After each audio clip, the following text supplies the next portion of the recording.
Here's 8 sex myths that experts wish would go away, part 1. We came across an article about sexual myth busting in the New York Times. This is a subject dear to our hearts, so we're here to share the details with you. Myth number 1 is that everyone else is having more sex than you. No, they're probably not. Apparently, 1 in 3 people haven't had any partnered sex in the last year. Plus, people are having less sex generally. So if you haven't been having partnered sex lately and you're wondering if that's normal, it is. And chances are you've walked past multiple people in the street today who are having exactly the same experience. Myth number 2 is that sex means penetration, but no, it definitely does not. We've done a video about this already and you can find it over on our Instagram feed. But the main message in it is that sex is not defined by only one kind of sexual behaviour. As the article says, this narrow view of sex ignores the 96% of women who don't orgasm from penetration alone, as well as the multitudes of people who have sex in other ways, people with different bodies, and people who simply don't enjoy penetration.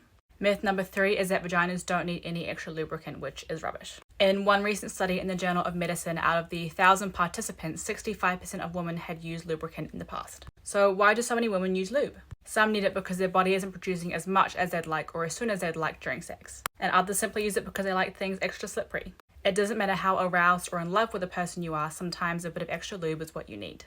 So let lube be your best friend because lube is awesome. Myth number 4 is that it's normal for sex to hurt. It's not.